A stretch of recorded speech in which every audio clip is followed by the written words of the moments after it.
जल्दी से मैं अपने गेस्ट से आपको इंट्रोड्यूस कर दूं। सबसे पहले जो मेरे साथ स्टूडियो में मौजूद है उनको हेलो करते हैं एंड वेलकम करते हैं। मेरे साथ है former test cricketer Sikandar Butt and great senior दो जर्नलिस्ट मेरे साथ बैठे हुए हैं, अब्दुल मालिक भट्टी एंड सैयद याहिया हुसैनी।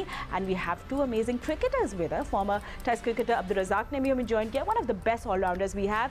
एंड हमारे साथ नए एडिशन भी है, one of the best leg spinners Pakistan ever produced, Yasir Shah. बहुत शुक्रिया यासिर, आपने हमें ज्वाइन किया।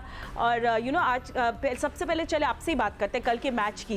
काफ़ी मज़ा आया पेशावर ज़ल्मी और कराची किंग्स के दरमियान मैच का, मगर बहुत सारी गलतियाँ भी थी, मगर फिर वहाँ आपको एक्सपीरियंस काम आया।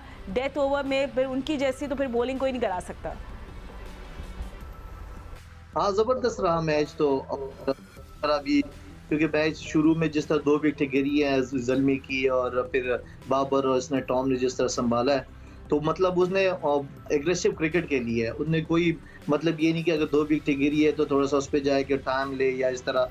तो बाबर टाइम ले रहा था और इनिंग्स बिल्ड कर रहा था, और दूसरी साइड पे टॉम गुलो जो था वो अपनी शॉटें खेल रहा था। तो उन लोगों ने बहुत अच्छा वो किया। थोड़ी सी ये था कि कराची की टीम ने थोड़े से कैचेस ड्रॉप किए, ये क्योंकि T20 में जब आप फील्डिंग अच्छी नहीं करते तो वो मतलब ज़्यादा स्कोर हो जाता है उसमें। तो ये उसमें ये था कि उसमें रन ज़्यादा दिए थे और 38 पे शुएब मलिक भी ड्रॉप हुए थे। सो दोनों साइड्स में थोड़ी फील्डिंग का उनको ज़रूर देखना पड़ेगा। तो अच्छा सिक्कू, चले आपके पास आते हैं। Let's talk about Peshawar Zalmi's batting first, जो जब उन्होंने किया आई थिंक बड़ा पंप किया। रिक्वेस्ट करूंगा तुम दूसरों से पूछ के मुझे, मैं इस मैच पे नहीं बात करना चाह रहा, मैं कुछ और बात करना चाह रहा हूं। पहले आप सबसे पूछते हैं। अच्छा, you don't want to talk about, no problem at all Razzaq. अच्छा, you don't want to talk about this match, ठीक है। फिर रज़ाक आप भी हमारे साथ मौजूद है, बट कल के मैच में जिस तरह पेशावर ज़ल्मी ने पहले बैटिंग की, they will लग रहा था ऑफ कोर्स के 200 रन बनाएंगे, 199, they looked good. I think Tom Kohler made the difference. फिर बड़ा पंप अप किया उन्होंने बाबर को, फिर बाबर ने बोला मुझे भी पार्टी ज्वाइन करनी है। सो मज़ा आया जब उन लोगों ने बैटिंग की, मगर अगेन जब चेजिंग की बात आएंगी तो फिर हमें पेशावर ज़ल्मी की बॉलिंग को भी रिफ्लेक्ट करना पड़ेगा। एक्सेप्ट वहाँ मुझे कोई और इतना वो प्लेयर बॉलर नहीं नज़र आ रहा उनके पास जो गेम चेंज कर सकते। देखिए फातिमा, मैंने कल भी बात कही थी कि जब आपके पास एक अच्छी टीम होती है, बेंच पे भी अच्छे प्लेयर होते हैं, तो आपको बड़ी सोच समझ के 11 की टीम बनानी पड़ती है। और कराची ने बड़ी अच्छी बात है, मैनेजमेंट में अच्छे लोग बैठे हुए हैं, पर मेरे पॉइंट ऑफ व्यू से तैयब ताहिर और आमिर यामीन का खेलना बनता था। ये दोनों ऐसे प्लेयर थे कि इनको देखना चाहिए कि डोमेस्टिक में बड़ा अच्छा इन्होंने परफॉर्म करते आ रहे थे, बड़ी अच्छी निक में भी नज़र आ रहे थे। आमिर यामीन ने बड़ा अच्छा परफॉर्म किया, तैयब ताहिर ने बड़ा अच्छा परफॉर्म किया। और सेम अगर देखा जाए पेशावर से भी सेम ऐसी गलती हुई है कि वहाँ से भी उस्मान कादर वो बाहर बैठे हुए हैं।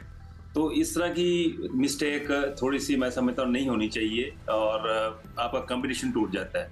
और पिच, जैसा मैंने कहा था कि बड़ी अच्छी पिच नज़र आई है पहले 2 मैचों में, इस मैच में बड़ा अच्छा नज़र आई है कि ना कोई ब्रेक था, ना कोई बिल्कुल इवन पिच था। तो 200 स्कोर हुआ और ऑलमोस्ट कराची कर चली थी। 2 ओवरों में जो 22 रन रह गए थे, तो मैं समझता हूँ कि ऑलमोस्ट कराची मैच जीता हुआ था। तो मुझे समझ नहीं है कि आखिरी 2 ओवरों में क्यों हिटिंग नहीं हुई। 1-2 बाउंड्री भी लगती तो सारा प्रेशर पेशावर पे जाता और ये मैच जीत सकते थे। It was a thriller. बिल्कुल आप सही कह रहे हैं, मतलब लग रहा था मुझे एक टाइम पे कराची किंग्स मैच ले जाएगा। एंड भट्टी साहब हमारे साथ मौजूद थे। भट्टी साहब, क्योंकि आप स्टेडियम में थे, क्राउड को भी सुन रहे थे, आई मीन मैथ्यू वेड का मुझे लग रहा था कि वो गेम चेंजर होंगे, पर जेमी नीशम ने बड़ी इंपॉर्टेंट विकेट ली, और उसके बाद बस यही अच्छी हमने देखी पे पार्टनरशिप में मात की और शुएब मलिक की। बस मुझे लग रहा था ये मैच ले जाएंगे, बट ऑफ कोर्स वहाँ आपका एक्सपीरियंस। देखिए फातिमा, ऊपर से शर्जील खान जब आउट हुए ना, उससे जो इनका थोड़ा जो मोमेंटम था वो शुरू में टूट गया। वो तो फिर इनिंग्स को शुएब मलिक और इमाद वसीम ने बिल्ड किया, और वो उनकी भी 100+ पार्टनरशिप थी, शायद 131 रन की पार्टनरशिप। लेकिन कल जो एक पिच यूज़ हुई है मैच के लिए, ये साइड वाली पिच थी। हमने न्यूजीलैंड के जो 3 वनडे देखे और 3 टेस्ट मैच, जो मेन पिचेस है नेशनल स्टेडियम की, कल वो पिच नहीं थी, साइड वाली पिच को यूज़ किया। मेरा ख्याल या तो वो कम यूज़ होती हैं, ये एक फैक्टर था।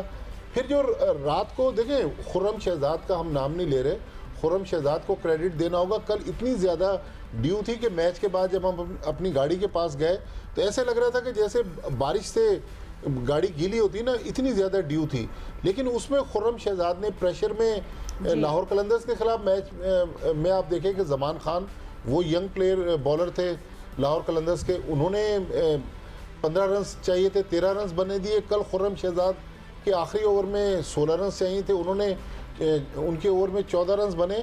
लेकिन मेरे ख्याल में कल ऐसा लग रहा था कि थोड़ा फील्डर भी प्रेशर में है, बॉलर भी प्रेशर में है, कैचेस ड्रॉप हो रहे हैं, नो बॉल ड्रॉप हो रहे हैं। लेकिन इस लीग की आप सक्सेस देखें कि पहला मैच 1 रन से लास्ट बॉल पे ख़त्म हुआ, कल 2 रन से ये भी मैच लास्ट बॉल पे ख़त्म हुआ। तो अब ये जो हमारे पड़ोसी मुल्क में PSL की तारीफ की जा रही है, उसकी वजह ये कि क्वालिटी क्रिकेट काफ़ी हाई है। लेकिन थोड़ा सा अब सिक्कू भाई पता नहीं आज आखिर में क्या मुझे लग रहा है आपके पास कोई बहुत बड़ी ब्रेकिंग न्यूज़ है और समथिंग लाइक दैट, बट जो आप लोगों को भी क्विक अपडेट ये दे दे कि धानी को ये हो गई है फिंगर इंजरी, फ्रैक्चर हो गया है, तो वो मोस्ट प्रोबेबली PSL 2023 से आउट हो गया। अभी कोई रिप्लेसमेंट के अनाउंसमेंट नहीं हो गई है, बट सब अच्छा मेरे पास लेटेस्ट मोहम्मद इलियास रिप्लेसमेंट है। Thank you. और मीर हमजा जो है वो भी अनफिट है। अच्छा, कल आपको लग नहीं रहा था, बट अच्छा ओके सर, ठीक है, will find out about that as well. But उससे पहले हम आपको बताएं, I will come to you just in a moment, मगर हमारी जो बेस्ट बैटिंग परफॉर्मेंस होती है उस पर हमने नजर डाली है। It's presented to you by soul city and no guesses है। टॉम कोलर, कैडमो जिन्होंने बनाए 92 ऑफ 50, उन्होंने 2 कैचेस भी लिए by the way, and 7 4s and 6 6s। This is definitely a treat to watch. Let's have a look. That was insane. तो ये था हमारे जी best batting performance by soul city and yeah the thing about PSL is with ordinary bowling lineup आप game change नहीं कर सकेंगे, and I think lot of teams have to work on that कि किसको किस मोमेंट पे खेलना पड़ेगा और किसको खेलना पड़ेगा, and you have to rethink your bowling and that goes for Peshawar Zalmi as well. Fatima, कल जब मैच शुरू हुआ नेशनल स्टेडियम कराची में तो निगाहों के मरकज़ इमाद वसीम, मोहम्मद आमिर और बाबर आजम थे। और कल का मैच अगर हम देखें तो इन तीनों के गिरदीरा और टॉम कोलर, कैट मोर, उन्होंने कल जिस तरह की बल्लेबाजी की, मेरा ख्याल है कि वो एक वाज़ेह फ़र्क थे। बट जो इमाद वसीम ने परफॉर्म कर दिया है, मेरा ख्याल है कि टीम के लिए बहुत इंपॉर्टेंट था। और ठीक है, 2-4 हाथ लबे बाम रह गए, वरना तो मार्का उन्होंने सर कर लिया था। लेकिन कल के मैच में अगर इमाद वसीम और मोहम्मद आमिर कोई 10-15 रन शॉट देते तो ये फ़र्क बन सकता था। जज्बाती थे और जज्बात की रौ में बह गए, और फिर टॉम कैट मोलर ने उनको मौका नहीं दिया। और जो दोनों टीमों की सिचुएशन थी, पहले 5 ओवर में वो एक जैसी थी, विकटें गिर रही थी, लेकिन उसके बाद मिडल ओवर बहुत अच्छा खेले। लेकिन ओवरऑल अगर मैं बात करूं कि कराची की टीम मैच हार के भी अगर उन्होंने दिल जीत लिया, मैं कहूं तो शायद ये कहना गलत नहीं होगा, और ये चीज़ उनके फ्यूचर में बहुत काम आएगी। और जो बात अब्दुल रज़ाक कर रहे हैं, मैं उनके साथ डेफिनेटली जाऊंगा कि टीम में तब्दीलियों की थोड़ी सी ज़रूरत है। ऑलराउंडर्स को आपको इन करना पड़ेगा, वरना कराची बड़ी बैलेंस साइड है।